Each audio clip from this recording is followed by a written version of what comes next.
Mets-toi là si tu peux. Les quatre. Bonjour à tous. Comme indiqué tout à l'heure, je vous invite à nous retrouver et à vous rapprocher pour écouter la première table ronde de ces 4 jours dédiés à l'industrie. Celle-ci sera dédiée au financement de l'amorçage industriel. Toc, toc, toc. On est au complet.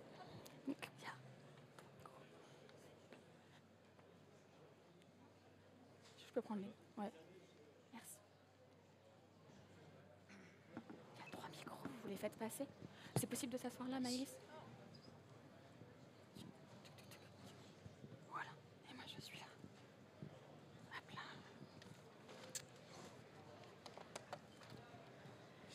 Et là, c'est parti. N'hésitez pas à vous rapprocher. C'est tout bon? N'hésitez pas à vous rapprocher pour écouter cette table ronde qui va, j'en doute pas, être passionnante parce que nous avons 4 speakers de qualité. Donc j'introduis Magali Joëssel de BPI France, que je laisse se présenter en quelques mots. Bonjour à tous. Donc effectivement, je travaille à BPI France. Je dirige un fonds qui est spécialisé dans l'industrialisation de technologies innovantes et qui est destiné à accompagner des entreprises de toute taille, mais en particulier des startups, dans leur aventure industrielle, à partir de leurs démonstrateurs, et puis surtout pour leur passage à la première réalisation industrielle, qui est un défi difficile en soi et assez peu financé en général, carence qu'on essaye de combler. Mais passionnant. Absolument. Je donne la parole ensuite à Maëlys Gros. Merci, j'ai confondu les noms, tout va bien. De Circouleur. Donc, bonjour à tous, je suis Maëlys Gros, je suis la fondatrice et la présidente de Circouleur. Nous, ce que l'on fait, c'est qu'on fabrique des peintures recyclées, c'est-à-dire qu'en fait, on a créé la filière de recyclage en France pour les restes de peinture, ce qui reste au fond du pot quand on a fini de repeindre chez soi et qui n'avait aucune solution de recyclage jusqu'à présent. Eh bien, nous, on utilise ça comme matière première principale pour refaire des nouvelles peintures complètement retravaillées où vous ne verriez pas la différence par rapport à une peinture neuve et qu'on vend au grand public et aux professionnels de la peinture. Super. Je donne maintenant la parole à Nicolas Gruot. C'est pour ça que je me suis trompée. Bonjour à tous, donc, Nicolas Cruot, je suis président d'une start-up industrielle qui s'appelle Néolith, basée à Angers, à peu près 160 salariés, et qui a développé une nouvelle façon de traiter les déchets non recyclables, ce qu'on appelle le DIB dans l'industrie ou la poubelle ménagère chez vous. Donc, par fossilisation des déchets, ça consiste à transformer le déchet en un caillou comme ça, réutilisable ensuite dans la construction. C'est un matériau décarbonant et ça évite l'enfouissement et l'incinération de toutes vos poubelles. Super. Et enfin, Christophe Desrumeaux du FAIM Lyon-Saint-Etienne et de Déméter. Bonjour, donc je suis partenaire chez Déméter, qui est une société de gestion spécialisée dans l'investissement au capital dans la transition écologique. On fait de l'infrastructure, du capital développement et du capital innovation.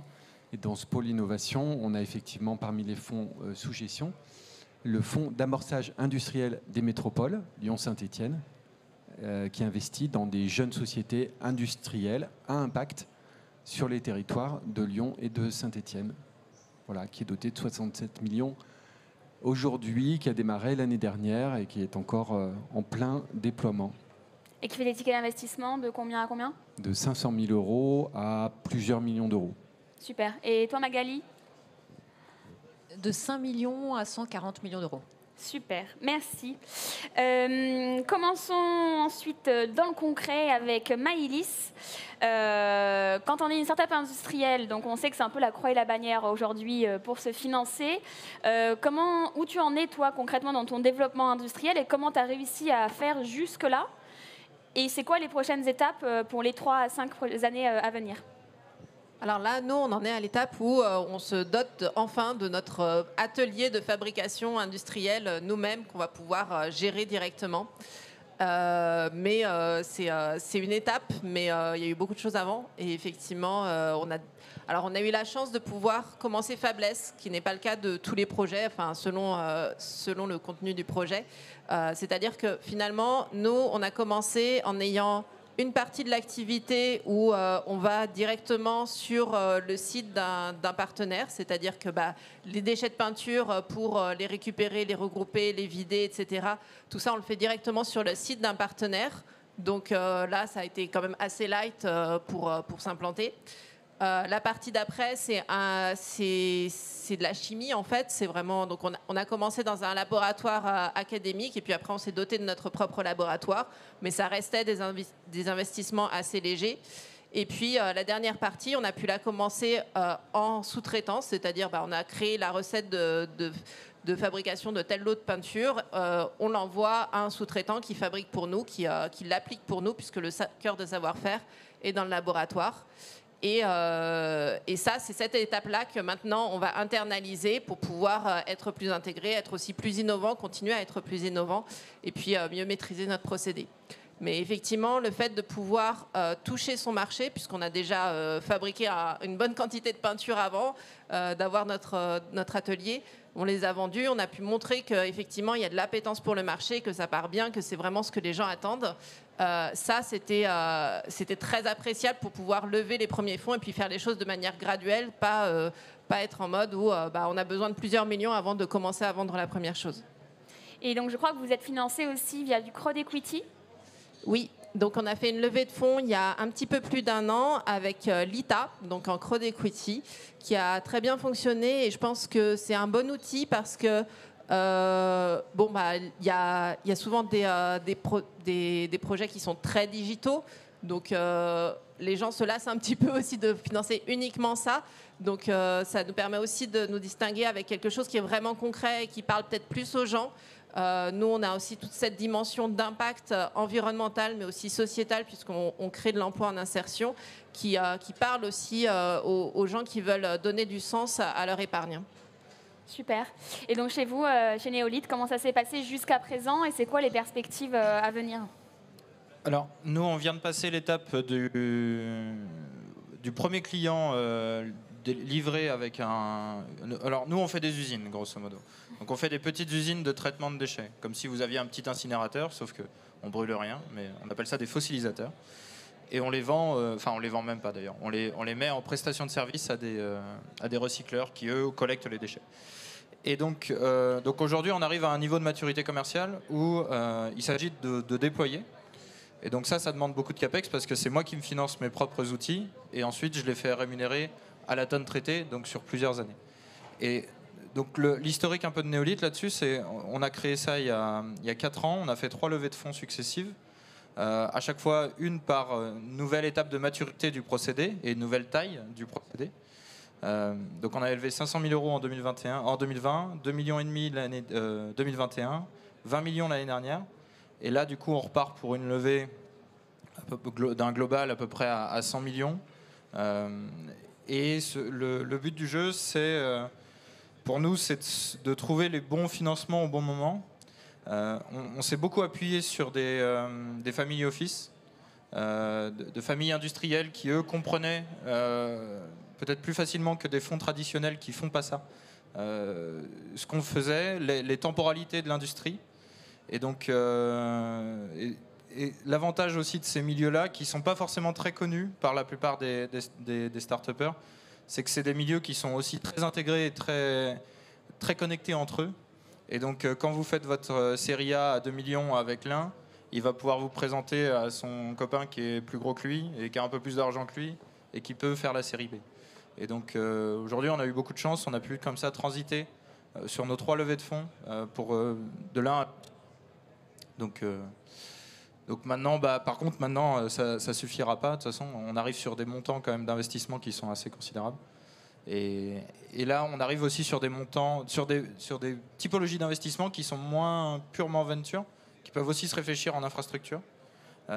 Donc voilà. Donc c'est un peu une phase hybride où on cherche les investisseurs qui collent bien, peut-être pour une moitié infrastructure, peut-être pour une moitié corporate. Et ça, c'est justement très intéressant parce que c'est vrai que les fonds d'infrastructure dans l'écosystème start-up jusqu'à présent étaient peu présents ou peu connus. Comment vous faites, vous, pour les approcher ? Est-ce que il y a un leveur de fonds qui vous accompagne ? Vous avez internalisé en interne la compétence financière pour gérer cette levée de fonds ? Alors, pour l'instant, on fait ça à 2 avec un collègue à moi. Et là, pour la levée de fonds de 100 millions, se pose quand même la question du banquier d'affaires. Mais en attendant, on a beaucoup profité de la connexion proche en proche, hein, donc on n'avait pas trop eu besoin de banquier d'affaires jusque-là. Et les fonds d'infrastructure, aujourd'hui, on a discuté avec quelques-uns qui ont des poches maintenant dédiées, pour certains, à de l'innovation, ou en tout cas à des nouveaux marchés pour eux. Je sais qu'il y en a pas mal qui ont financé, par exemple, toute la mobilité électrique, les bornes de recharge, tout ça. Ça, c'est des capitaux à quelques centaines de millions qu'il fallait déployer. Et donc, il y a une appétence quand même de la part de ces fonds-là. Et on a vu des modèles assez innovants, enfin pour nous en tout cas, où ils pouvaient investir dans la société porteur d'actifs en tant que fonds infra, mais en mixte aussi avec la société, la Topco, donc la société de base. Comme ça, finalement, leur risque, la plus-value du risque, ils l'ont en investissement dans la société de base, et leur rentabilité classique, ils l'ont dans la Setco. Donc ça, c'est des modèles assez hybrides qu'on commence à rencontrer. Super. Bon, et alors, Magali et Christophe, puisqu'on le sait, c'est quand même pas forcément aujourd'hui évident, et c'est plutôt pas forcément très attractif aujourd'hui pour les financiers, malheureusement, d'investir dans l'amorçage industriel. Pourquoi vous vous êtes jeté à l'eau? Comment vous faites? Parce que ça fait, pour les deux sociétés de gestion, ça fait des années que vous faites ce métier-là. Donc, pourquoi vous le faites? Quelles sont vos clés de succès pour y arriver? Quels sont les process, outils, méthodes que vous mettez en œuvre pour y arriver? Et quelles seraient les bonnes pratiques, s'il y avait d'autres financiers dans la salle, que vous recommanderiez pour qu'eux-mêmes se lancent dans le financement de l'amorçage industriel? Magali? Ça fait plein de questions, ça. Ça fait plein de questions. Peut-être sur le pourquoi on le fait. Côté BPI France, on a commencé il y a presque une dizaine d'années maintenant, en partant finalement de deux constats assez simples. Le premier, c'est que dans le mouvement de réhabilitation de l'industrie française, il y avait bien entendu la modernisation de l'industrie existante, mais il y avait aussi la capacité à aller chercher des innovations, notamment dans les startups, et à les porter à une échelle industrielle pour créer de nouvelles activités industrielles, et qu'on avait là un ressort de création de richesses, de valeurs, d'emplois dans les territoires, etc. Et puis un deuxième constat qui était que ces innovations, ces technologies à application industrielle, elles étaient très peu financées en France, parce qu'elles présentent des caractéristiques qui ne sont pas exactement celles que les investisseurs recherchent, qui sont de nécessiter des mises de fonds importantes, de présenter des risques qui sont assez variés en réalité. Il faut passer à l'échelle industrielle et donc affronter ce risque de scale-up industriel. Est-ce que ce qui marchait bien à petite échelle va bien marcher à grande? Gérer aussi un risque commercial, de conquête commerciale, qui est un risque important et qui est souvent sous-estimé au départ. Et puis, dernière caractéristique de ces projets, c'est des projets au temps long. Il faut avoir du souffle, il faut être capable d'être là longtemps. Et donc, beaucoup d'argent, beaucoup de risques, beaucoup de temps. On s'est dit que ce n'était pas exactement les caractéristiques naturelles que des investisseurs privés recherchaient spontanément, et que donc il fallait entraîner avec nous, sous initiative publique, un mouvement plus large pour démontrer que cette classe d'actifs, finalement, cette typologie d'investissement était d'une part pertinente en termes de politique publique, de création de valeur, de réindustrialisation française, mais était aussi pertinente en termes de création de valeur pour des souscripteurs et pour des investisseurs. C'est donc ce qu'on s'est employé à faire en créant un premier fonds SPI qui a été entièrement déployé maintenant, qui est un véhicule successeur qui se concentre, comme je le disais, sur l'accès des startups à leur outil de production, qui est un outil de maîtrise, vous l'avez dit, de création de valeur, et puis un peu de maîtrise de son destin.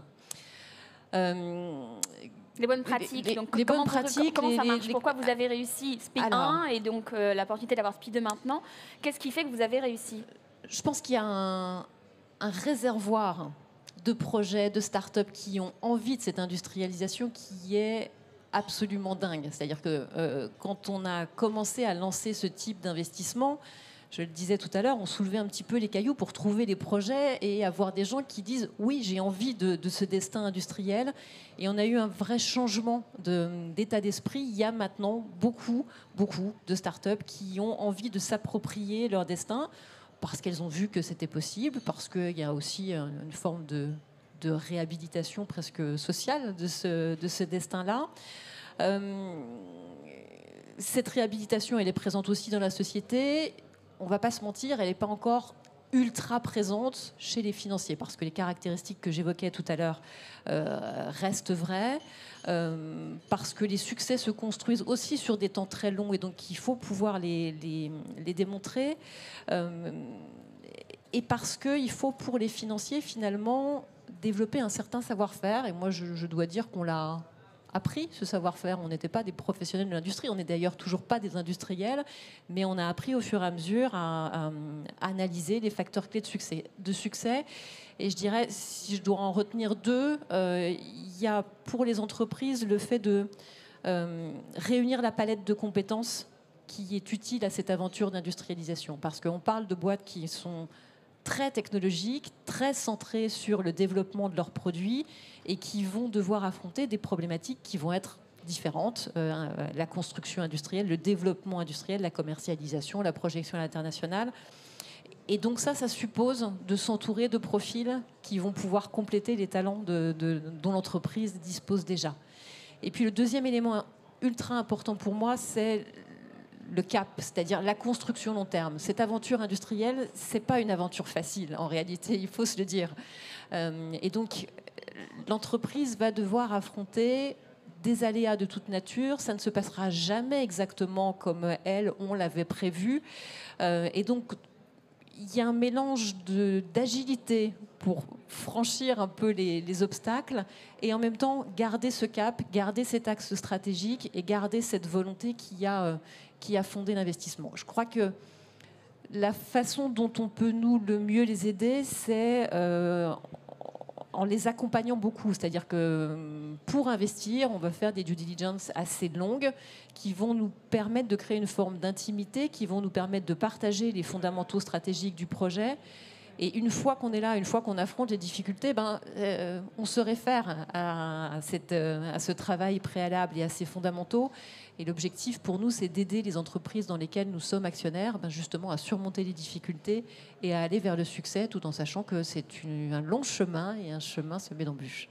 Semé d'embûches, mais qui peut aussi apporter beaucoup de valeur à travers les territoires et plus généralement pour la France et sa souveraineté et le maintien de sa savoir-faire. Donc chez Demeter et le FAIM Lyon-Saint-Etienne plus spécifiquement, qui est vraiment un outil dédié au financement de l'amorçage industriel à impact. Pourquoi vous vous êtes lancé donc avec Demeter depuis très longtemps et puis là avec ce FAIM spécifiquement, et puis quels sont les outils ou process que vous avez mis en place pour réussir en tant que fonds? Il faut aussi avoir des résultats positifs. Qu'est-ce que vous avez mis en place pour ça? Donc côté Demeter, effectivement, c'est un prisme historique, l'activité industrielle, puisque la société de gestion existe depuis 2005 et qu'on a une statistique, à peu près un peu plus de 2/3 des sociétés du portefeuille sont des sociétés industrielles, alors fabless ou dotées de leur propre outil de production, mais en tout cas c'est un choix assumé. Alors effectivement, il n'a pas les mêmes caractéristiques que le digital. L'accès au marché est plus long, la mise à l'échelle est plus progressive, etc. Mais il y a aussi des contreparties qui sont très positives, y compris d'un point de vue investisseur et performance financière, notamment la capacité de créer des différenciations et des barrières à l'entrée pérennes et durables, donc qui ont de la valeur. Donc on cite souvent la propriété intellectuelle, les brevets, mais les notions de savoir-faire, etc., sont aussi très importantes. Et quand on sait que les sorties des investisseurs dans le capital risque et capital innovation se font à 70% sur des acquisitions par des industriels du secteur, cette notion de barrière à l'entrée, etc., elle fait la majorité de la valo de la société à la sortie. Donc, il y a des contreparties. Oui, effectivement, je rejoins Magali, le chemin est long, tortueux, etc. Mais il y a aussi la possibilité, sur ce segment d'affaires, de faire des performances tout à fait honorables.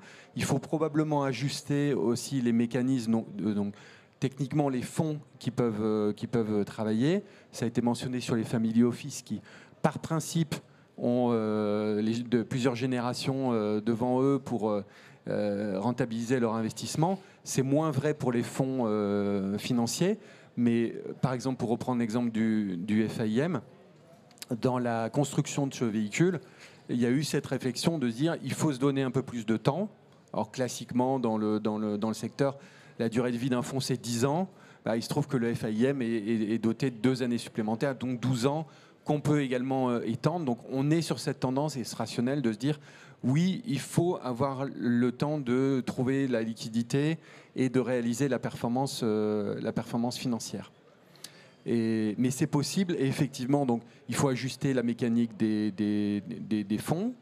La durée de vie, c'est un des paramètres.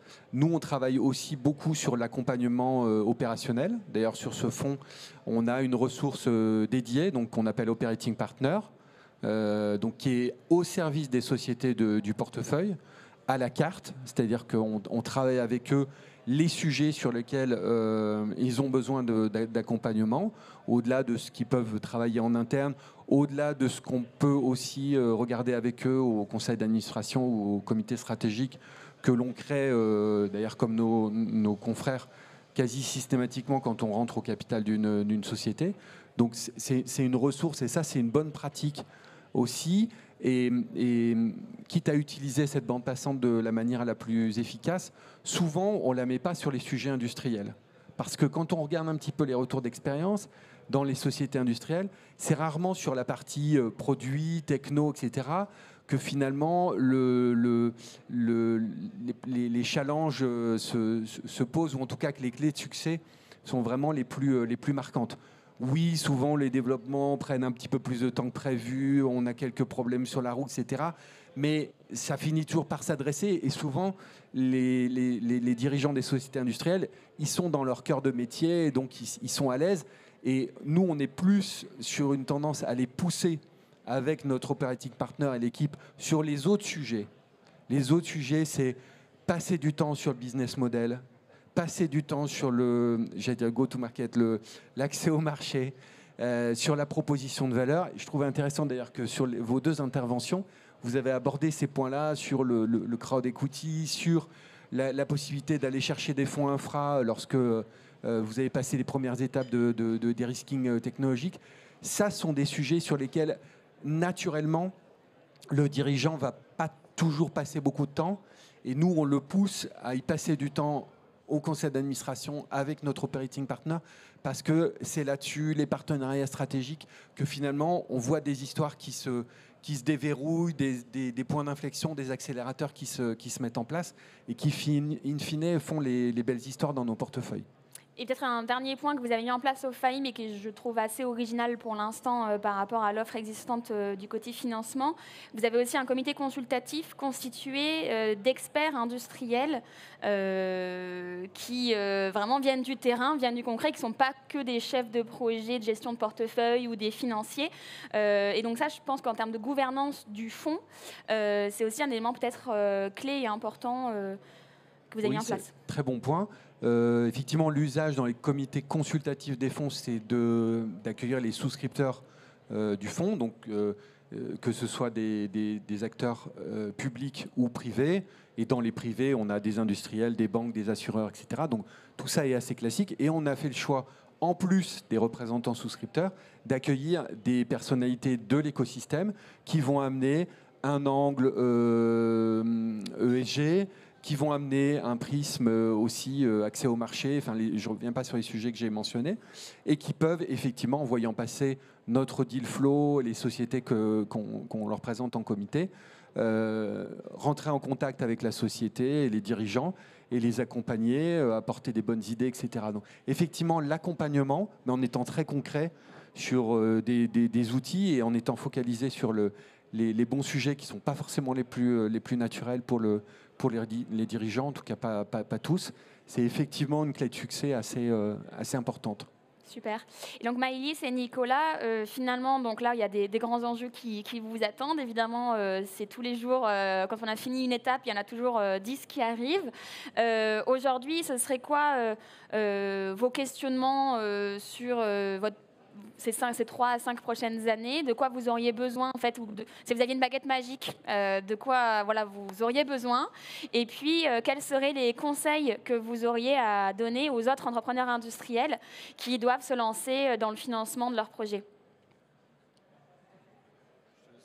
Comme c'est gentil. Une baguette magique. Oula, tellement de choses. Non, effectivement, on a toujours des... En fait, par rapport à une start-up, on va dire un peu plus classique, on a en plus des enjeux industriels qui sont des verrous technologiques qui viennent quand on arrive à un certain changement d'échelle et puis après au changement d'échelle après. Donc, une petite baguette magique sur ça, ça ferait du bien. Et puis, effectivement, le financement est un sujet parce que à chaque tour de table, on est dans une posture un petit peu différente aussi. Donc, on sait toujours un petit peu à quoi s'attendre et un petit peu pas trop à quoi s'attendre en même temps. Donc, effectivement, fluidifier ça, rendre les choses plus simples, plus faciles, avoir accès à peut-être plus d'acteurs qui effectivement comprennent ces avantages d'un modèle industriel et sans se focaliser uniquement sur les risques et sur les difficultés en plus. C'est vrai qu'il y a beaucoup dans le venture capital, il y en a beaucoup, j'ai remarqué, quand on commence à parler de stock, de choses comme ça, c'est vrai qu'il y en a certains que ça effraie. Donc, un petit peu plus évangéliser, je pense, peut-être là-dessus et briser un petit peu des barrières internes que certains peuvent avoir. Oui, parce que finalement, donc par rapport les startups classiques, c'est donc celles qui sont dans le secteur du numérique ou du service. Quand on est dans l'industrie, en cas de coup dur, on peut toujours, assurer des garanties sur les stocks, sur les murs, sur les outillages, qui, en cas de malheureusement fin d'activité, peuvent aussi être des savoir-faire qui peuvent être, des choses, des valeurs qui peuvent être soit repris, soit valorisés ensuite par les actionnaires au moment de la suite de l'aventure. Donc c'est aussi ça qui est important de mettre en avant. C'est vrai que un projet digital ou numérique, quand c'est terminé, c'est terminé. Alors que l'aventure industrielle, on l'a vu d'ailleurs avec Camaïeu très récemment, finalement, les outils industriels de Camaïeu ont pu être repris et vont continuer leur activité dans des mains de nouveaux preneurs. Donc finalement, l'industrie, c'est aussi ça, c'est vraiment une vision très long terme et qui permet de maintenir des outils industriels et des savoir-faire et des compétences. Et donc, tu veux réagir, Christophe ? Oui, juste un mot, parce que pour moi, le passage à l'échelle, ça rejoint aussi le business model. C'est-à-dire qu'il faut sortir du modèle. On est passé d'un modèle un peu historique en disant, de toute façon, on ne peut pas être industriel, on ne peut pas fabriquer, etc. Peut-être un autre extrême, ou en tout cas un raisonnement de base, en disant il faut forcément que je lève les capitaux pour faire 100% de l'industrialisation, etc. Quand on a fait effectivement la preuve de concept, les pré-séries, qu'on commence à être industriel, et qu'il y a le passage à l'échelle, on dit il faut faire x5, x10, etc., il y a des bonnes questions aussi à se poser pour accéder à d'autres géographies, avec des partenaires, etc. Nous, on pousse beaucoup les dirigeants à être au moins ouverts dans l'état d'esprit. Connectez-vous dans l'écosystème, discutez. Ensuite, on voit effectivement dans quelles conditions ça peut se faire. Ça peut être une bonne décision pour la boîte et ça peut être, in fine, une mauvaise décision qu'on ne prendra pas collectivement au niveau du board. Mais en tout cas, ouvrir les options, regarder, se connecter dans l'écosystème, y compris même au niveau des gens qui sont plus ou moins concurrents. Ça, c'est aussi une très bonne pratique pour s'ouvrir des possibilités. D'ailleurs, on a une table ronde cet après-midi sur les synergies entre PME, ETI et start-up et grands groupes. Et donc, c'est à ce moment-là qu'on détaillera ce sujet-là. Et en termes de croissance fulgurante, évidemment, Néolith est un excellent exemple en ce moment en France. Donc, quels seraient tes messages clés, Nicolas ? Alors, moi, ma baguette magique, ça serait de finir l'année. Non, mais c'est parce que là, on sait qu'on est sur une période où on commence à livrer les premiers clients. Du coup, on commence à se confronter à la livraison d'usines sur site d'autrui, machin truc, et des délais que ça implique. Et on sait qu'on a en gros 6 à 12 mois là encore à ramasser un peu. Et qu'à la fin de cette période-là, on aura toute la légitimité pour expliquer à tout le monde que notre techno, c'est une techno qui est à l'échelle, qui est crédible, qui est rentable et qui est tout ça. Donc là, c'est la période un peu charnière pour nous. Donc ça va se faire. Mais j'ai l'impression de jouer à tap-top sur les emmerdes. Quoi.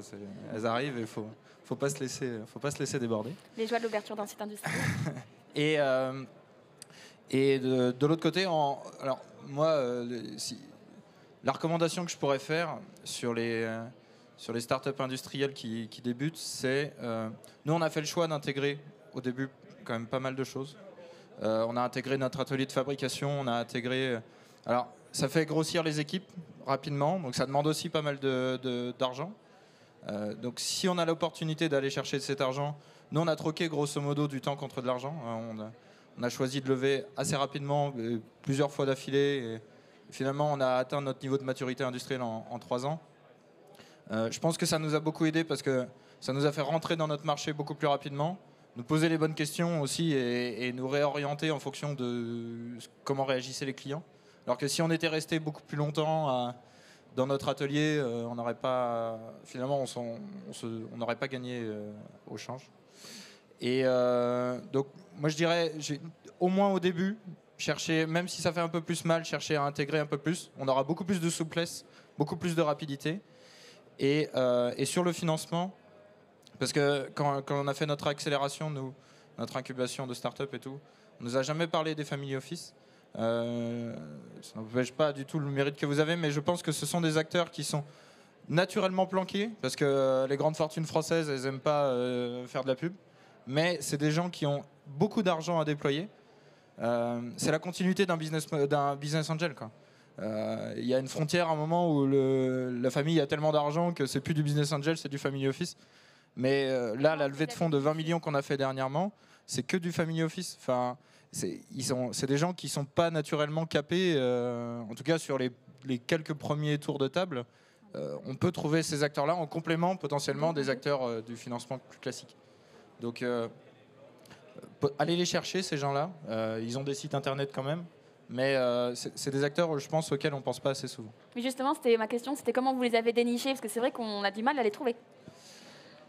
Alors, il y a plusieurs solutions. Soit c'est des business angels qui connaissent ensuite le family office, mais voilà, c'est un peu plus la voie privée.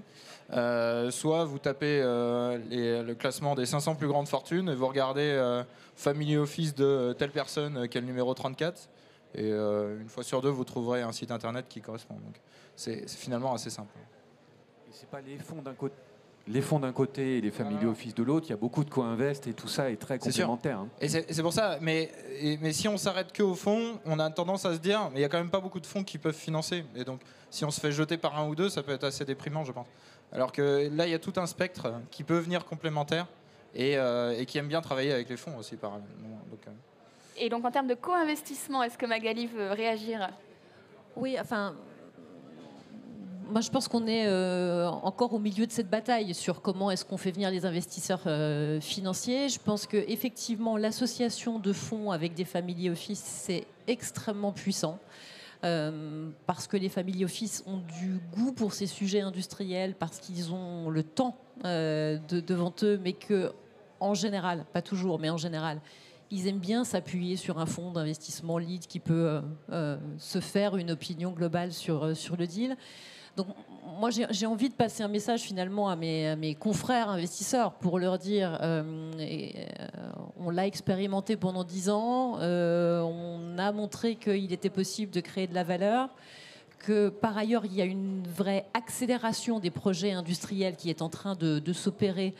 Et que ça doit aider les investisseurs à venir, que l'investisseur public que nous sommes est capable de prendre des positions très fortes, d'être lead sur les tours d'investissement et que donc, venez avec nous, venez dans cette aventure. Il y a beaucoup de valeur à créer pour les investisseurs.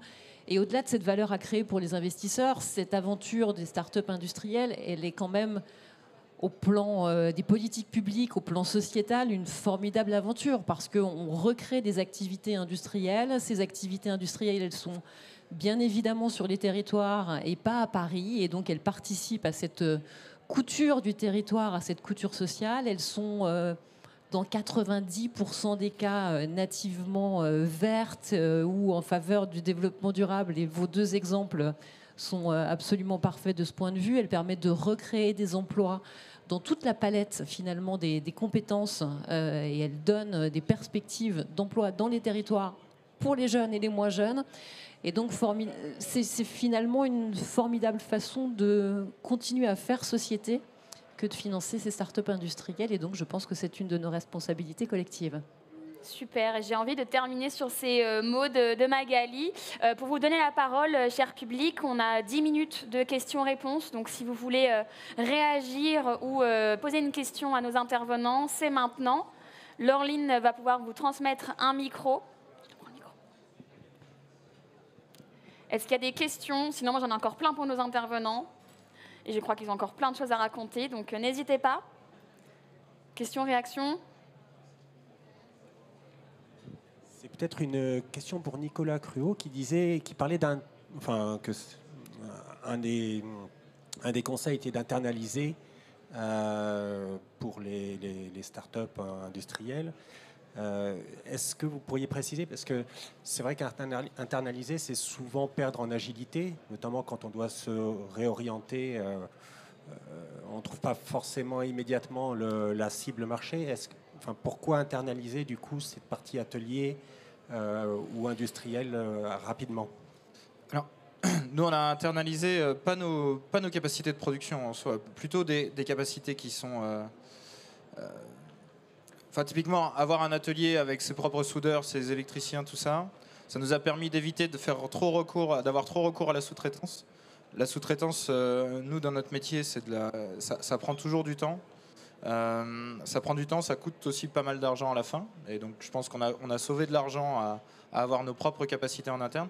Et ça permet à notre bureau d'études qui fait de la R&D sur les machines d'avoir une prise directe sur des essais. Et ça nous a permis d'itérer très très vite sur des machines.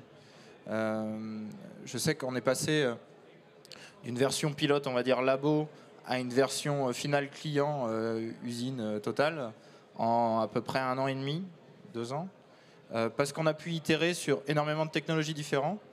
Et que, alors, on fait pas toutes nos machines en interne, hein, on a nos fournisseurs, mais le fait de pouvoir avoir la possibilité de bidouiller soi-même, grosso modo, avec des gens qui savent faire ça en interne, ça nous a fait gagner beaucoup de temps pour itérer. C'était plutôt là-dessus, l'internalisation. Après, c'est sûr qu'internaliser des grosses capacités de production, alors qu'on peut encore changer de produit dans 6 mois, c'est compliqué. Et toi, Maëlys, qui a du coup la stratégie complètement opposée, finalement, ce serait quoi ta réaction? Les deux ont leurs avantages et leurs inconvénients, je pense, effectivement, et en termes de risque aussi, parce que quand on fait justement en sous-traitance, les défis techniques, quand on n'est pas sur place, c'est quand même aussi plus compliqué à gérer quand c'est en tripartite avec un fournisseur, le sous-traitant, encore un autre. Voilà. Donc ça a aussi ses inconvénients. Tout internaliser, effectivement, il faut aussi être dans un mode où on lève beaucoup, très vite. Ça va avec une certaine dilution, potentiellement. Donc, c'est aussi un choix d'entreprise derrière. Voilà, c'est vraiment, ça dépend de la vision que l'on a de l'entreprise, comment est-ce qu'on veut la faire évoluer, à quelle vitesse, etc. Et je vois dans le public Sophie Julien, qui est justement membre du comité consultatif du FAIM Lyon-Saint-Étienne, et donc je voudrais, en tant qu'expert qualifié, c'est ça, je ne sais plus quel est le terme exact, est-ce que Sophie, tu voudrais témoigner sur, quel est le rôle et comment tu vis cette gouvernance de ce fonds et son rôle? Merci Éléonore. Moi j'aime beaucoup participer à ce comité consultatif. D'abord parce que ça permet de découvrir des projets et d'une certaine façon, ces projets sont ceux qui construisent le monde de demain. Ce que vous disiez, c'est quand même à travers ces startups industrielles qu'on va découvrir les nouveaux produits, les nouvelles façons de transformer qui sont proposées par des équipes et qui bien entendu, prennent en compte les enjeux de transition et de transformation. Et pour ça, c'est assez magique. Je trouve après, je vais dire que les dossiers sont très bien préparés, c'est quand même vrai. Il y a un travail de fond qui est fait par les équipes de Déméter et du fonds qui est très intéressant. Puis maintenant, c'est toujours sur le même format. Donc, on retrouve, il y a la vidéo, il y a... Et ensuite, les échanges entre les fondateurs du fonds, qui sont des industriels aussi, des points de vue qui sont assez différents. Je trouve que c'est très enrichissant et très intéressant. Il y a une bienveillance sur les dossiers. Moi qui fais partie du monde des startups, des gens qui accompagnent les startups, je trouve que c'est fondamental d'avoir de la bienveillance vis-à-vis des entrepreneurs. Quelquefois, je trouve il peut y avoir dans certains cercles des prises de position de gens qui ne sont pas entrepreneurs que je qualifierais d'un peu raides quelquefois. Là, dans ce cercle-là, je pense aussi, parce que c'est un cercle d'industriels, il y a une grande bienveillance, il y a un respect pour les projets. Voilà. Moi j'avais une petite question pour les porteurs. C'est une question qui est intéressante parce que moi je travaille beaucoup avec des entrepreneurs et il y a vraiment deux catégories d'entrepreneurs assez différentes. C'est sur la question de la dilution. On parle de fonds, on parle de financement. Forcément, il y a la question de la dilution, des financements dilutifs et non dilutifs. Et là, vraiment, j'ai deux profils d'entrepreneurs avec lesquels je travaille très différents. Certains qui disent, mais la dilution, c'est pas un problème. Ce qui compte, c'est la trajectoire de l'entreprise. Et tant que je suis légitime à être à bord, finalement, moi, c'est pas mon problème d'être dilué, du moment que la trajectoire de ma boîte, sa valorisation, elle augmente. Et d'autres porteurs qui sont extrêmement stressés sur la question de la dilution et de perdre. Voilà. Donc, je trouve qu'en termes de maturité, c'est pas forcément les mêmes profils. Je voulais vous entendre sur ce sujet. Vous entendre en 2 minutes. Je pense un petit peu que ça dépend aussi de son rapport à son projet et même du rapport affectif aussi qu'on a à son projet. Il y en a qui se lancent dans un projet, c'est juste pour faire de l'argent. Il y en a qui se lancent dans un projet, ça doit être vraiment leur bébé. Et justement, dans ces cas-là, c'est très difficile de se diluer. Nous, on a pas mal évolué sur le sujet aussi. Et c'est vrai qu'on a été dans une période où on se disait ouais, je veux pas dépasser ce cap de dilution parce que après je perds tel niveau de maîtrise ou après ça va être plus compliqué pour les levées de fonds d'après. J'en reviens un petit peu aussi parce que quelque part aussi on lève plus, on se dilue plus, mais ça permet aussi d'anticiper des aléas. Donc c'est bien aussi. Donc ce qui est important, ça dépend de ce qui est important pour soi. Et je sais que pour moi, ce qui est important, c'est que le projet vive, qu'il se développe, qu'il n'y ait plus de peinture qui soit incinérée alors qu'on sait les recycler, ce qui me paraît quand même aberrant. En tout cas, très dommage. Donc, c'est ça qui m'intéresse. Et effectivement, je veux être dans le projet le plus loin possible, mais je veux pas forcément. Enfin, le projet est plus important que le fait que j'en ai plus de temps de part, quoi. Pour moi, je décorrèle la dilution de la gouvernance, parce que la gouvernance peut se gérer à part quand même dans le pacte, même avec pas beaucoup de parts. Alors qu'on peut avoir encore beaucoup de parts et se faire coincer sur la gouvernance très fortement. Moi, ma vision sur la dilution, c'est que c'est pas un élément fondamental. Pour moi, l'élément fondamental qu'on a essayé de faire, nous, c'est quand on a fait notre BP, on s'est dit quelle vitesse maximale on peut avoir sur notre entreprise, parce que c'est ça le fondamental. Et ensuite, on a mis des jalons. On s'est dit, il faut relever à tel jalon technique, parce que c'est là où on aurait les meilleures valorisations potentielles. Et après, la valorisation de la boîte, c'est que la résultante des composantes. On sait qu'on doit lever tant. Avec ce BP et ce niveau de maturité, on pense qu'on peut avoir tel valo. La dilution, c'est la fin de l'équation. Donc, je m'inquiète assez peu de la dilution, dans le sens où c'est pas un critère pour moi où je me dirais je veux pas lever ce tour-ci parce que ça va me diluer en dessous de tel niveau. Par contre, je réfléchis beaucoup à quand est-ce que je veux le diluer et à optimiser finalement mes levées. Alors du coup, je fais des levées assez rapprochées. Aujourd'hui, j'en fais une par an pour essayer de. Alors, du coup, je consacre une partie de mon boulot là-dessus. C'est l'avantage d'être 3 associés aussi, je sais qu'une partie de mon boulot, c'est de lever de l'argent, mais ça fait que si vous levez une fois tous les 5 ans, vous allez cranter un niveau de dilution pour les 5 prochaines années, enfin un niveau de valorisation pour les 5 prochaines années. Alors que si vous levez plus régulièrement, votre valorisation, elle augmente naturellement. Donc vous avez une dilution plus faible que si vous allez levier un gros coup dès le début. Donc c'est plutôt ça la stratégie qu'on s'est prise, c'est on veut aller vite, donc on se dit quelle vitesse maximale on peut avoir, et ensuite combien d'argent on doit lever pour faire ça. Et après, c'est des conditions de marché, c'est un échange, c'est combien vaut ma boîte, combien je peux vendre des parts, c'est plutôt comme ça que je le vois. Super. Eh bien, écoutez, merci beaucoup à vous quatre pour ces partages d'expérience. Je vous demande un tonnerre d'applaudissements pour nos speakers. Merci encore une fois. Voilà. Et donc, vous voyez que le financement de la recherche industrielle, c'est possible, publiquement, de façon privée, en crowd equity, avec des family office, des business angels. C'est finalement tout un panel de financiers différents qu'il va falloir réussir à aller chercher, et donc pour lesquels les entrepreneurs doivent aussi être accompagnés à échanger avec eux. Donc, il faut des leveurs de fonds, il faut des financiers qui savent parler amorçage industriel. Et donc, on compte évidemment sur toute la dynamique du moment pour que cela évolue dans le bon sens. N'hésitez pas à suivre les prochaines conférences de ce village startup, à savoir désormais les confs flash du CETIM, à retrouver dans 1 minute. À de suite.